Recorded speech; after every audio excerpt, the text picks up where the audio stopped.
Hi everybody, John here. Welcome back to a new lesson video. And for today's lesson we're going to do something a little bit different.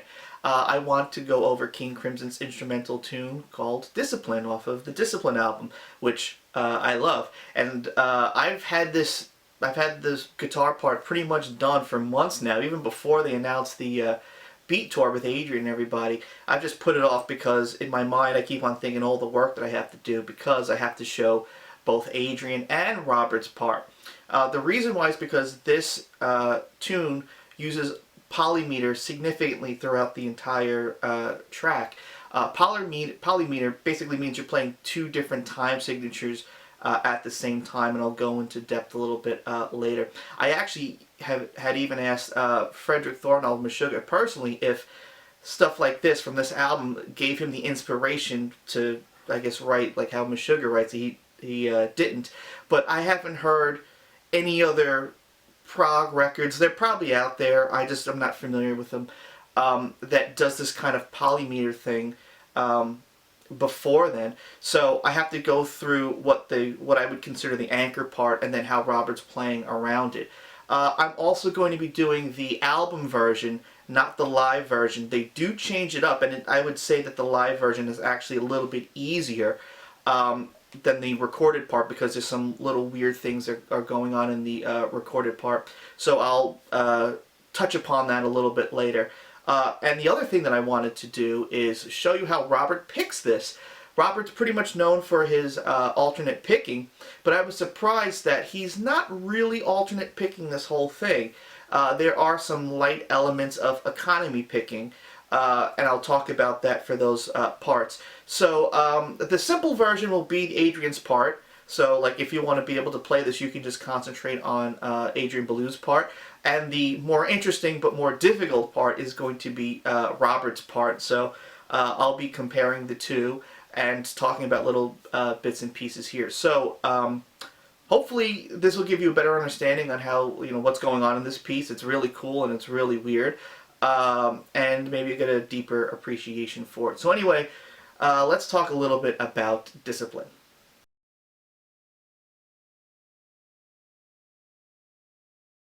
Before I get too involved with all the goings-on with Discipline, I want to talk about polymeter, at least give some people a better understanding of what it means. So as I just mentioned, polymeter is when you're playing two different time signatures at the same time, basically.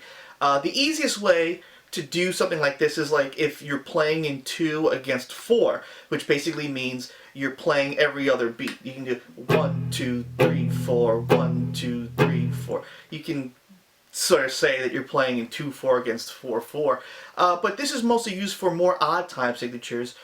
So like for example, if you want to play in 3 against 4, you might do something like 1, 2, 3, 4, 1, 2, 3, 4, 1, 2, 3, 4, 1, 2, 3, 4, and so on and so forth. So what I'm doing is the guitar part is basically in 3/4, and I'm counting it against a 4/4 beat. And that's pretty much what Discipline is doing, just more complicated. And in fact, there's at points 4 different time signatures going on. So, I mean, there's different ways that you can approach that. You can think of it as you're just accenting, beat 1, beat 4, beat 3, etc. Or you can think of it the part as 3/4, so it just depends on how you want to write it out. The other thing that I want to mention about the polymeter is that, for example, this part that I just did was 3/4 against 4/4, which means the 3/4 part I had to repeat 4 times, and the 4/4 part I had to repeat 3 times before they synced up. And this is what always happens when you have these kind of ratios where you're off by 1, like let's say 7/8 against 8/8. The 7 part has to go 8 times, and then the 8 or 4/4 part has to go 7 times. And we're going to see that here, but this is what makes this track more difficult, is that it doesn't complete the full cycle. In fact, it's a little bit more like what Meshuggah actually does. And when you're going through this piece, the real key is you're not counting, you're listening. And if you watch Robert or the guys play this live, you can see that they're communicating. What you're doing is you're basically going on autopilot playing these parts, and you're really listening to when the parts get together in unison, because Adrian and Robert pretty much for the entire piece are playing the same exact notes, except Robert's usually playing a part that's one note off. So what ends up happening is you have this cool phasing effect where the notes are in unison, and then it's off by 1, off by 2, off by 3, off by 4, and then it's basically in unison again. And it doesn't complete that the entire time. It sort of completes it most of it, and you have to really listen to when you're there, and then you sort of go back into unison. So Adrian's part is what I'm calling the anchor. That's the part that's really based against what the drums are doing. And again, he's not counting how many times he has to play the part. He's listening for Robert, and Robert's the one that's counting everybody in to change to the next part. So all of Robert's parts are going to be revolving around Adrian's part. So that's the idea about the polymeter that's going on in here. And through the different sections, I'll talk about you know, how the parts sort of change.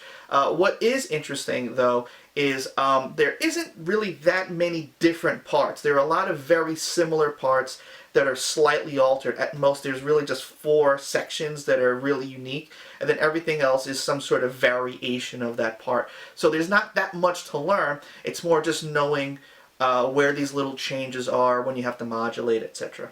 So what I'm going to do is I'm going to break each of these parts up by section, and then each one of those sections is going to have the Adrian part and the Robert Fripp part.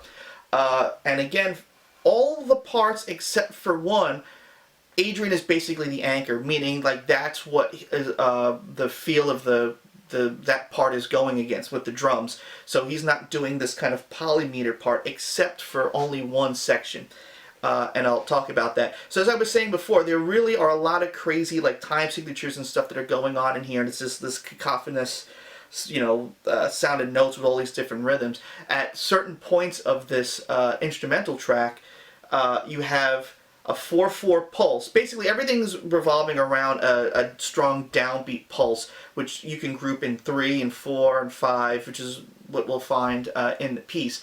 But then you have a drum part, sticking part that's in like 17/16, I think I saw somewhere, and Tony Levin, the bass player who's playing the stick, is really mimicking that. So you have 17/16 against 4/4, which is basically 16/16, and then you have for some of the parts later, Adrian playing in 15/16, and then Robert's part is 14/16, where it's the same thing minus 1 note. So you have 14, 15, 16, and 17 all sort of going on at once, which is just really crazy. I'm not going to mention or talk about the bass or anything like that. I'll talk about the overall feel with the drums, what it's doing, because it's usually what Adrian's playing against, and then how Robert's sort of revolving around that. So this is going to be the A section, and this is Adrian's part. Okay, so for Adrian's part here, it's basically 5/4, where Adrian's playing a 5-note phrase and then repeating that, so that's 10/8 or 5/4. And what's interesting is there's no polymeter here between Robert and Adrian. They're playing the same exact notes, just phrased differently. They're sort of starting in a different spot. So Adrian's part is really 2 and then 3, where Robert's 3 and then 2. Let me talk about what Adrian's part is first. I'm not going to talk about how he picks it, but I'm going to go through this with tablature. So it's a 5th fret on the G, 5th fret on the A, and then 7th fret on the D, 3rd fret on the A, and then 5th fret on the E. So it's 2, and then 3. So that's that 5 part repeated twice. And that's how I'm counting it. Now, like I said, this is like a direct harmony that they're doing, so there's no polymeter here. So Adrian's part, or for both parts really, they're playing by themselves for 4 repeats, and then it's 12 repeats with the drums. So 4 repeats of 5/4, and then 12 repeats of 5/4 once the drums start. And it's a little weird because I always feel it as the drums come in and it should be 8 repeats, but it's really more like 8 repeats and 8 repeats. It's just the drums come in 4 measures earlier, 4 repeats earlier. So Adrian's part goes like this: 1, 2.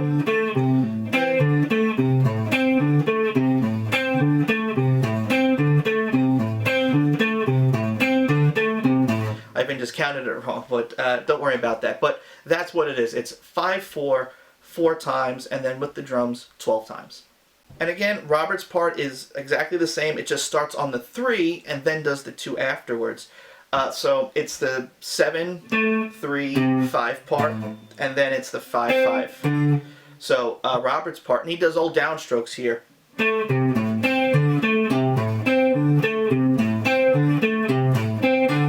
So you have this kind of interesting sort of direct harmony. And again, Robert's part is 4 times instrumental and then 12 times with the drums.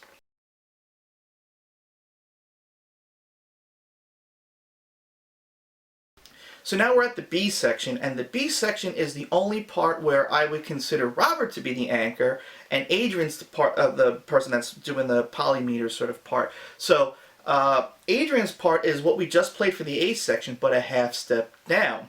Now that part was in 5/4, but Robert's part's in 4, and I think that's really what the anchor part is. So it's Robert's part is 4/4 8 times, which is 32 beats.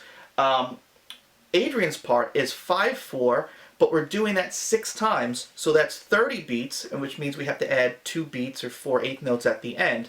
So Adrian's part is the same group of 5/4, the 2 plus 3. That's 6 times, and then these 4 eighth notes at the end, and then it moves on to the next section. So just to get an idea, it's going to be like this. Let's start on the 5th time. So 5, 6, 1, 2, 3, 4, and then it goes on to the next part. So again, Adrian's part is really the polymeter part, and Robert's the anchor. So I guess that's just that part, and here's Robert's part. So Adrian's part is just straight 8th notes, but for Robert's part we have straight 16th notes now, and it's this C sharp sus2 shape. And the part here is actually very similar. Actually, it's almost identical to the first thing that you hear in Elephant Talk. It's just in A instead of C sharp. And this kind of phrasing, this 16th note phrase, you'll hear in a lot of parts off of this album. So the way to play this part, it's 8th fret on the G, and then 6th fret on the D, and then 4th fret on the A. Basically, you're doing this sus2 shape with this C sharp power chord on the bottom, and just the top note is moving back and forth.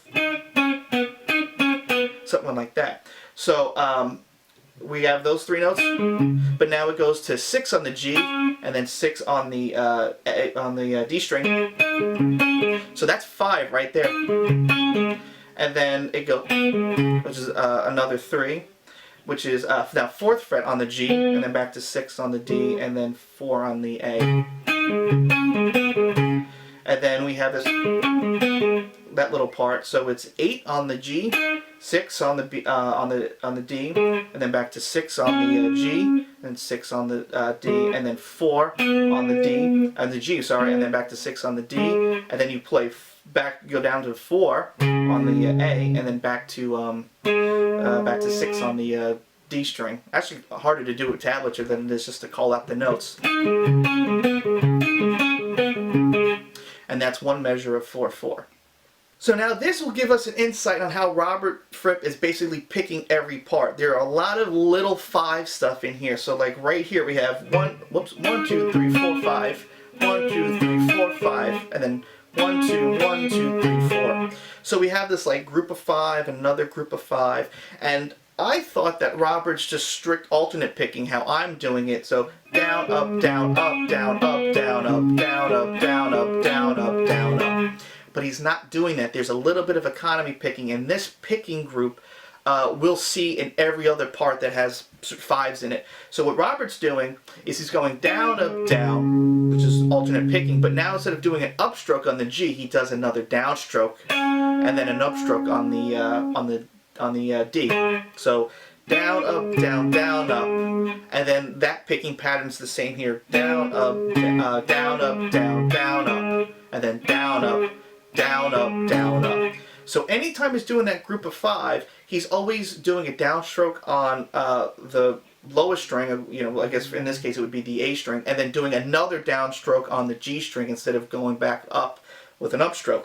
So let's see if I can do this. Down, up, down, down, up, down, up, down, down, up, down, up, down, up, down, up, like that. So there's like a little bit of sweeping and economy picking involved. I'm going to try to play it like him.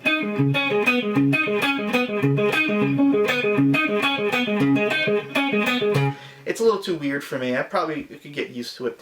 But that's the picking pattern. Again, that is one measure of 4/4, and that part happens 8 times. So now we get back to the A section, but it's a variation of it.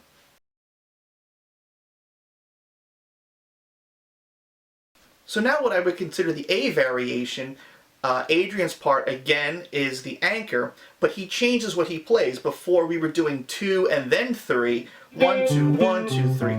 Here it's different. It's actually 3 and 2.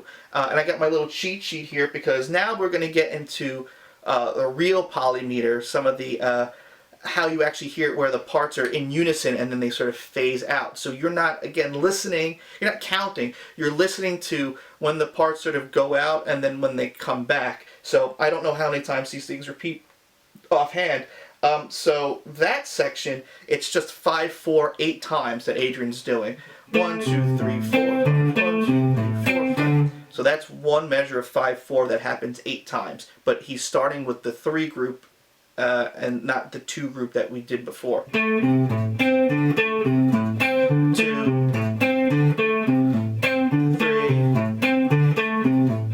4. And now we're going to go to Robert's part, which is one of the more confusing parts in this tune. So this is the part that was one of the parts in the last one that took me the longest to kind of figure out what was going on, and like I was saying, makes it more difficult in how they actually play it live and what you would expect. Typically for these sort of sections, you would expect, like I said, let's say you're doing 5 against 4, that they would cycle through. The 5 part would go 4 times and the 4 part would go 5 times before they link up. Robert doesn't do that on the record. He does that more live. Again, I never really analyzed the live sections, but they seem to be more based around that, where you're just listening to when they sort of link up. So Robert's part is more difficult here, and I'll tell you how I'm doing. And again, he's doing all downstrokes here. So they're playing in unison, so it's the same 3, 2, 5, 4 part, where it's 1, 2, 3, 1, 2, like that. And I said it was in 5/4, but in this section you basically have to think of it as 5/8. And the reason why, it's because the 4 part does not happen in the same place every time, and there's a little bit of a pattern to it. So I think of it like this. It goes the 5 part 3 times. Well, remember, I'm counting it as 5/8. 1, 2, 3. And then it goes to 4. 1, 2, 3, 4. So it's 5, 5, 5, 4. And then the next part, it's 5, 5, 4. 1, 2, 3, 4, 5. 1, 2, 3, 4, 5. 1, 2, 3, 4. And then it goes 5, 4, 5, 4, 5, 4, 3 times. 1, 2, 3, 4, 5. 1, 2, 3, 4. 1, 2, 3, 4, 5. 1, 2, 3, 4. 1, 2, 3, 4, 5. 1, 2, 3, 4. And then at that point, you should now be at unison with the other part. And then it does the 5/4 part 2 times. 2.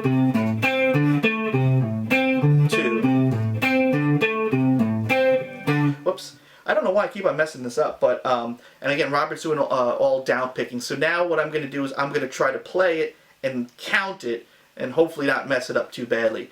But this is how that part goes. And again, Robert doesn't do it this way live. I think he just plays the part 5/4, 5/4 until it just syncs up again. So this is probably going to be really tricky for me to do, but again, I'm grouping these notes as 5/8, groups of 5 and groups of 4/8 notes. So it goes 3 groups of 5 and then a 4, then 2 groups of 5, then a 4, then 5, 4, and then 5/4 again, and 5/4 again, so that's 3 times. And then you have the 5 part 4 times, or 2 measures of 5/4, the actual measure. A lot of 5s and 4s, but again, you're listening to when you're syncing up in unison. So the way that I'm counting it is I'm counting when I get to this. So let me see if I can do this without messing it up, because I've already messed it up 8 times already. So 1, 2, 3. 1,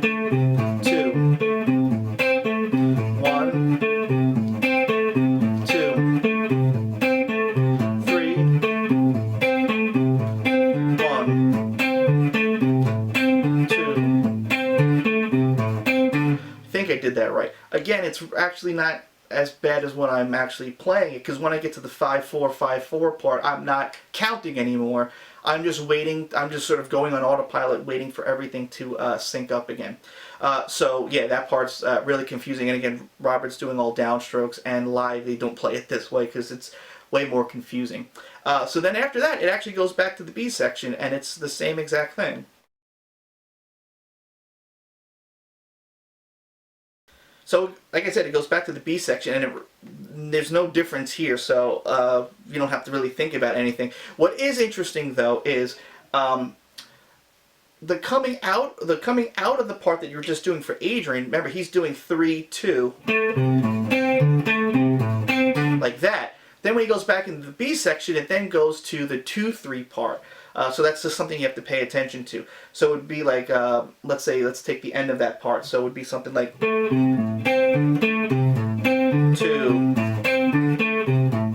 1, 2.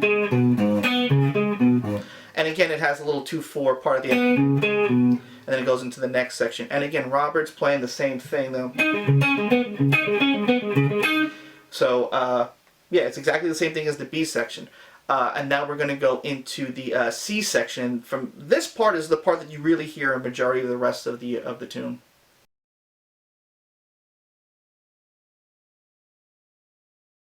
So again, Adrian is the anchor here, and it's this measure of 15/16. It's really 3 groups of 5. So it's a group of 5, but you're basically playing 7 on the B, 6 on the G, 4 on the D, and then you're doing 5 on the B and then 4 on the G. Kind of like you got like a power chord here with this flat 7 and the 4. That happens again. And then it happens a third time, but the difference here is that you play the 5th fret on the high E string, not the B string, and then you play the last note in the same spot. So 5, 5, 5, and the third group of 5 has that high note on the E. And Adrian's doing this part 16 times, and this is against a 4/4 pulse, or at least not. I shouldn't say 4/4 pulse, but a quarter note pulse. So 1, 2, 3, 4.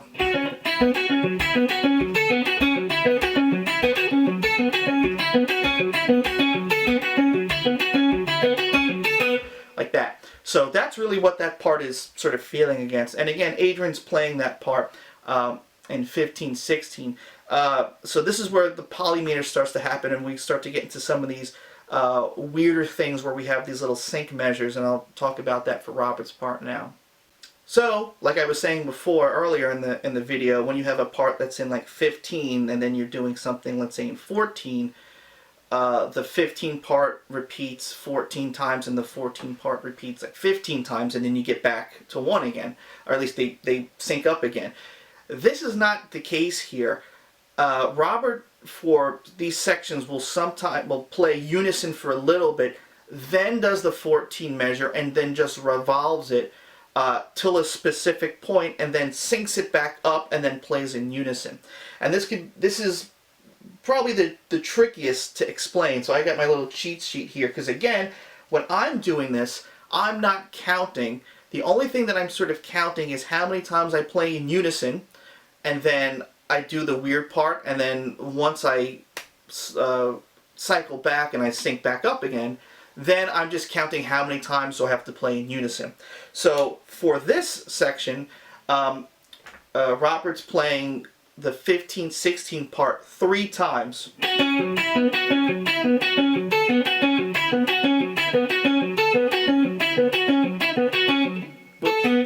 So that happens, in unison, so there's no change there. But then comes the next part where Robert removes the last note here. So he ends on the E string and then continues that way. And he has his own weird way of picking, which we'll talk about that a little bit. So this part here,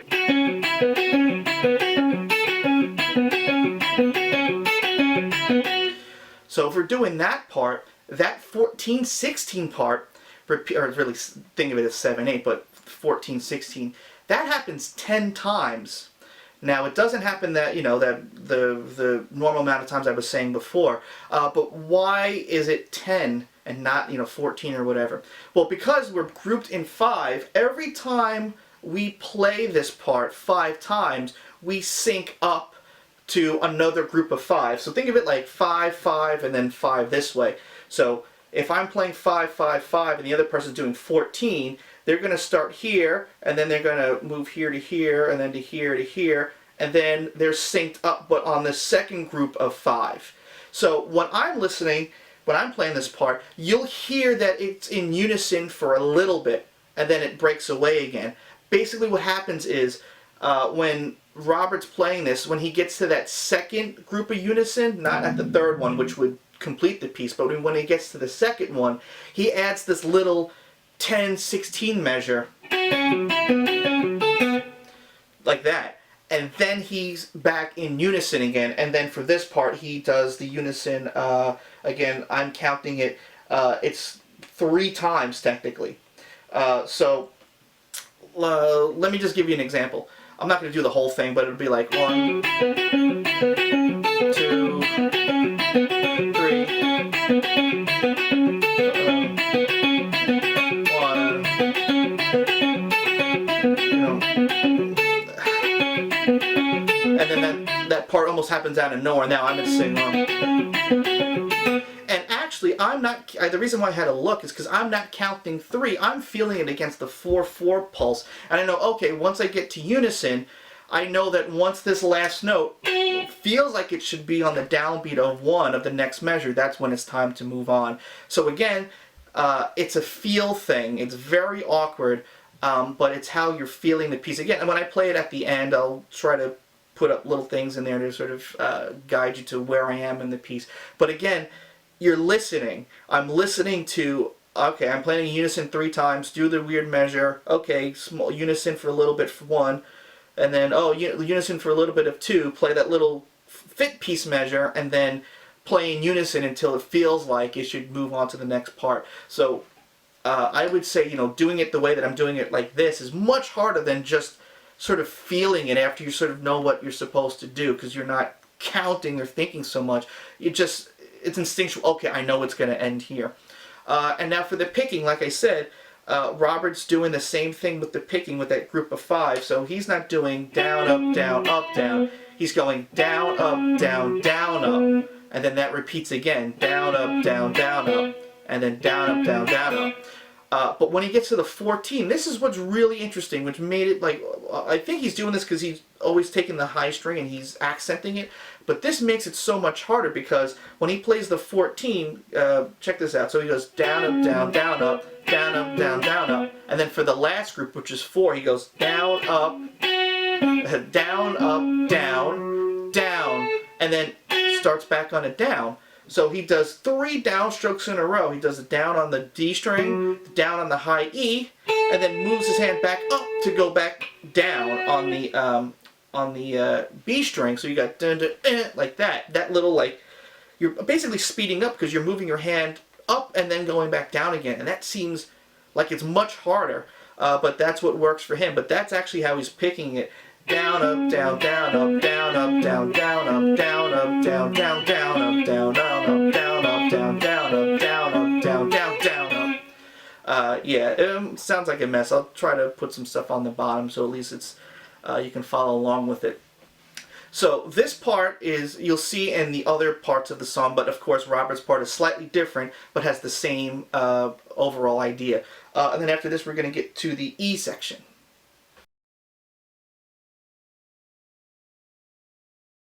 Alright, so for this part we're going to take a little bit of a break from the polymeter stuff, although there is a little bit of a difference going on between Robert and Adrian's part, but Adrian again is, I would consider, well, they're both the anchor, but really it's Adrian's part here.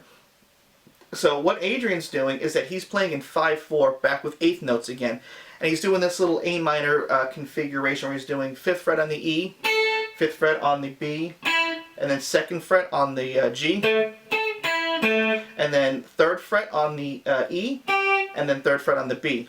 So that's another measure, group of 5. 1, 2, 3, 4, 5. and then he does another group of 5, but now it's 5th fret on the B string, 5th fret on the G string, 2nd fret on the D string, and then 3rd fret on the B string, and then 2nd fret on the G string. So it's got 2 groups of 5, and they're almost physically and harmonically identical, but they're not. This is something that's just diatonic to A minor, really just that kind of pentatonic shape. But you have all this like weird barring.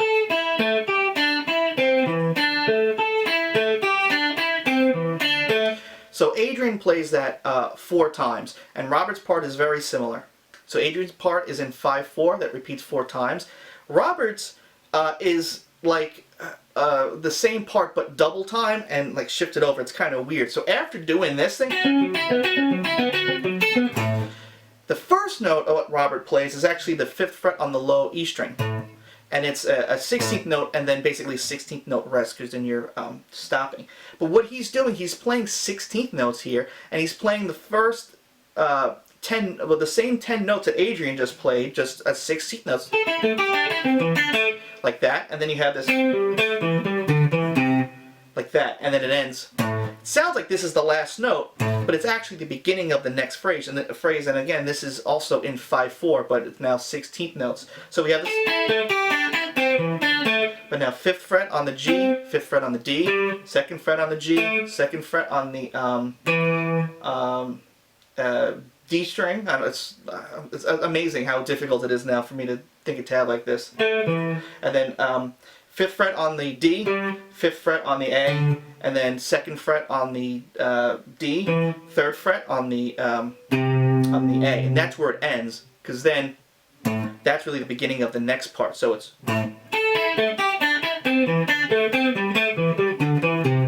that's really what that part is, but when you hear it all together, it sounds like this.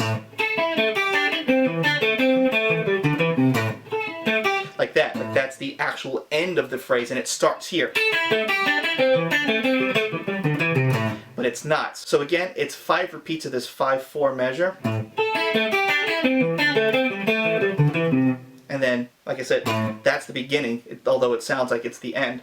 And how Robert's picking this is the same way with that group of 5 picking, where it's down, up, down, down, up. So down, up, down, up, and then again down, up, down, up. And then for this it's strict alternate picking, down, up, down, up, down, up, down, up, and then ends on a down. I'm trying to pick like him, it's so weird.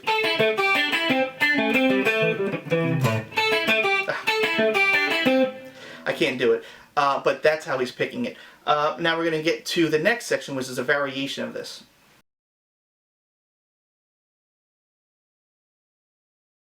Now the reason why I called Adrian's part the anchor is because we're doing the same thing but a minor third up. It's the same group of 5/4.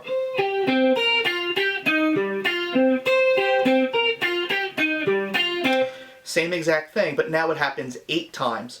So that's easy enough to do. And Robert's part is very similar.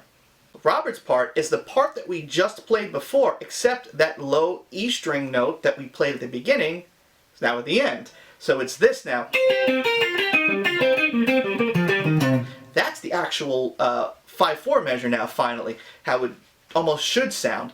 So what's interesting about that is when you play the part, it's like that. But then once after 4 times it transposes up a minor third, you don't play this low string note, you have to jump back up, so it's like this. So I'll do it a little slow.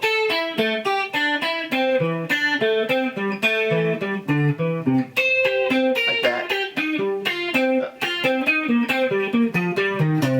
And that's the end of the measure. And again, that happens 8 times.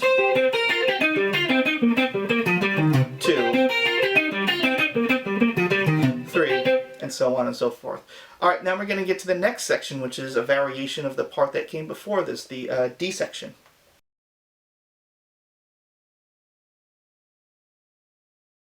Alright, for this D variation, again, Adrian is the anchor and the polymeter is in Robert's part, so it's like the D section. It's exactly the same thing that Adrian's playing, but now you're modulating up a fourth, so instead of playing it by the 4th and the 7th fret, you're playing it up by the 10th and 13th fret. So his part is 15, 16, 16 times. So, and it's exactly the same. 1, 2, 3, 4. And again, that's all against a quarter note pulse. 1, 2, 3, 4.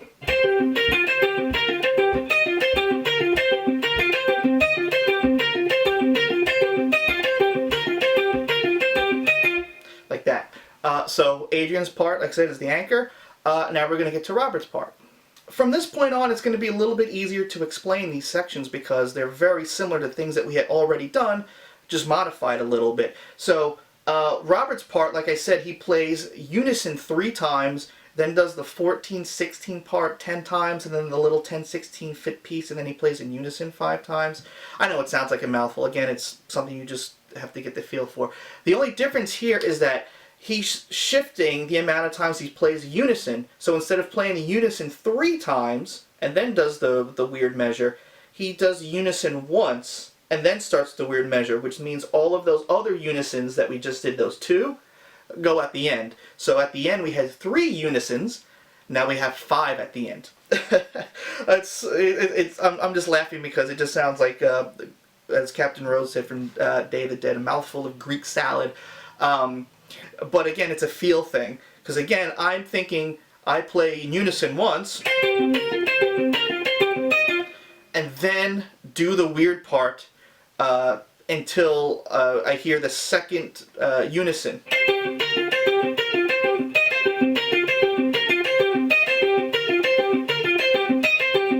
And then once I hear that, add in that little fit piece. And then now I'm back to back to unison, full real unison with Adrian. And again, I'm not counting 5. I'm counting to when it feels like it has to change to the next section.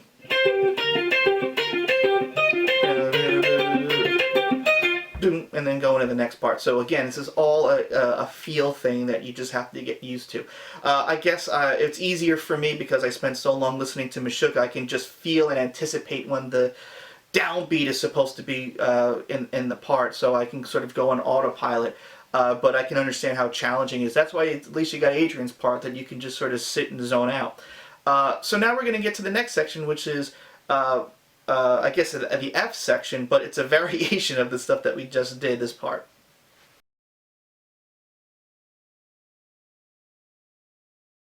So for this F section, sections A was in 5/4, section B was kind of in 4/4. All the others really have these heavy 5/4, even though it goes to 15/16.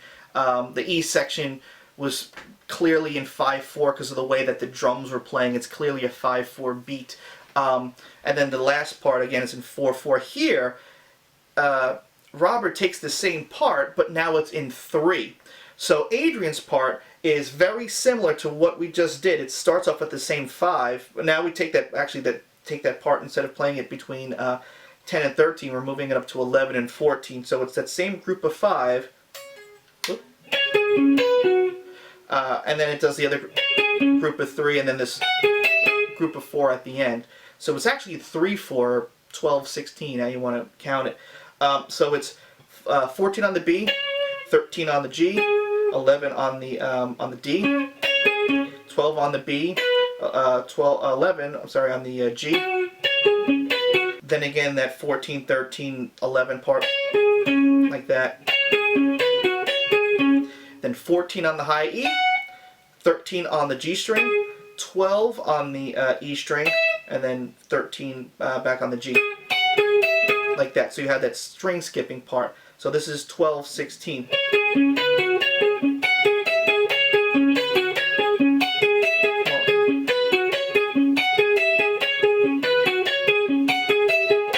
Like that. Now, this part is a little bit interesting because Adrian's doing that 12 times, and then the entire part repeats again.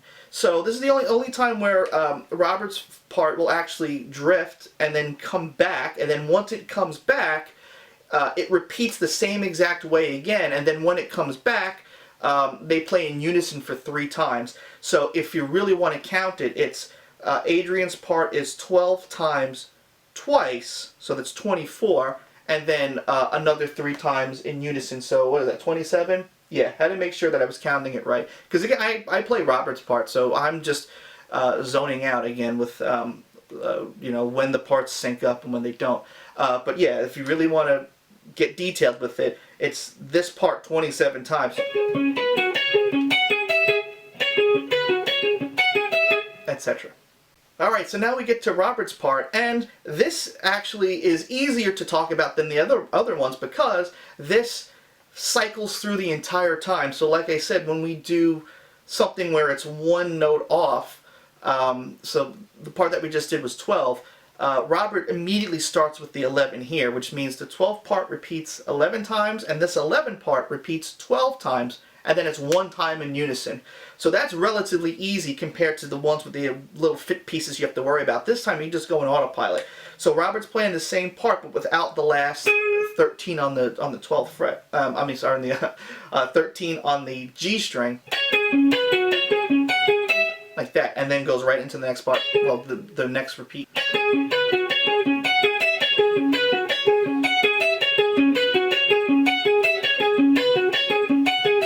And again, you just do the part and then you just zone out, because you'll hear that it like phases out and then gets a little bit of really weird and then kind of phases back and then you're back together. And that's what I'm counting for. And again, Robert's part is the 11 part 12 times, then 1 time in unison, and then that repeats again the same way, so it's 12 times again, and then the 1 time and 12 in unison, and then 3 times completely in unison.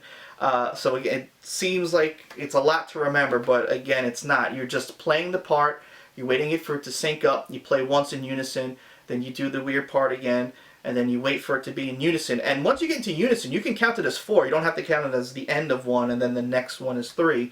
I just usually count it there at 4 times once I'm back together again. Oh, I almost forgot. I want to talk about how Robert picks this part because it's very similar to the other parts that we just did. And I actually had to watch video to double check to see if this is what he does. So he picks it the same way that we did before, but the group of 5, or it's down, up, down, down, up. So it's down, up, down, down, up. And then down, up, down again. And then down, up, down. And then doing the double downstroke again, so you have the 3, should have the 3 downstrokes in a row.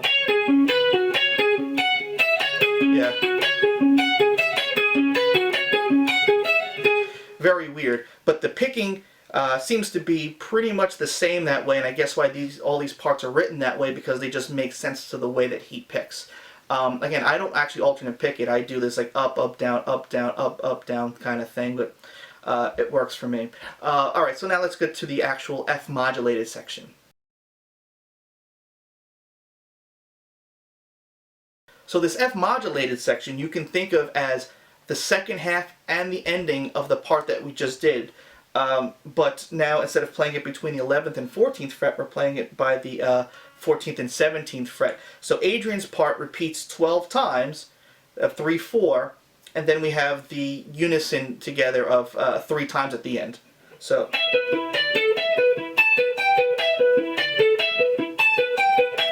that happens technically 15 times. But again, it's like the second half and the ending of the F part that we just did before. And again, Robert follows the same exact way, where he's playing it, he starts right with the 11.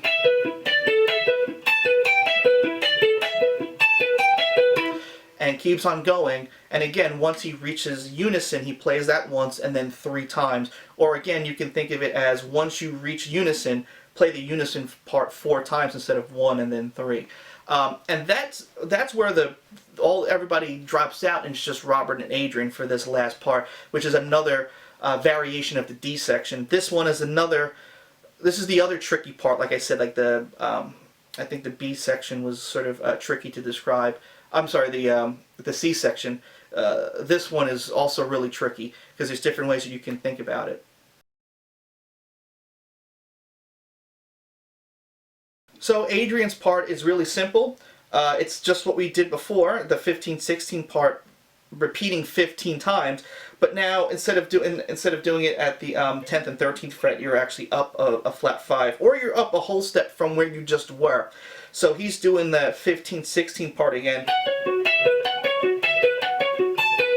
He does that 15 times. Pretty straightforward. It's Robert's part that's awkward to kind of discuss. So let's talk about that now. So what makes Robert's part so weird to describe is that it's similar to the other parts that we did, but I don't know if Robert did something accidentally or if he's thinking about it differently. Again, live, this part isn't that complicated. He just plays it, he just cycles through, and then once he gets to unison, they just meet up. But of course, on the record, it's a little bit different. So this is why. So Robert's part starts out as he plays in unison one time, so it's very similar to when we were down here. So it's, and then he goes into the weird section, the 14/16 part, and on and on. But instead of repeating it that 14/16 part 10 times, so you're sort of going to be in unison twice, and then you do the fit piece. He hears that first unison, and then does like the little fit piece there. But what makes it weird is that he changes a note. He plays the high E string note in a couple of places where he actually plays a harmony with Adrian, and I don't know if that note is accidental or not, because remember, the parts are pretty much 5. They're exactly the same, except that one note is on the high E string. So it's one time of 15/16, and then the 14/16 part 5 times.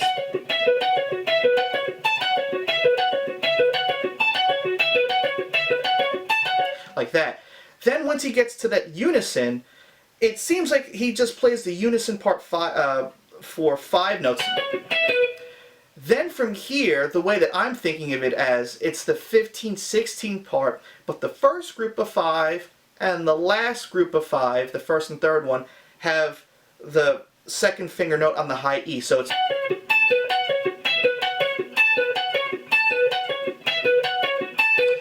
and that's why it's like you hear this note on the top twice in a row. So that's why I can't tell if it's a mistake or not. But that, if you want to think of it like that, that's 2 measures of that 15/16.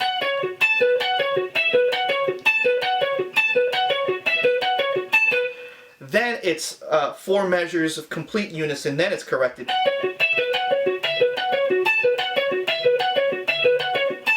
And then it ends on that last note. So that's why I don't know if those extra high A's are accidental or not. So you just have to, just know where that is. That took me the longest to try to figure out and wrap my head around, and I'm still not entirely sure. I mean, I can play it, but I'm not counting it again. I'm just knowing like, oh, I have to do this note twice, and then just sort of zone out. So yeah, sounds like it's like I said, Captain Rhodes, a mouthful of Greek salad, but once you get the hang of it, it's actually pretty fun to play. And again, you're listening. And like I said, when you're watching them play it, they're not counting, they're watching, they're all listening.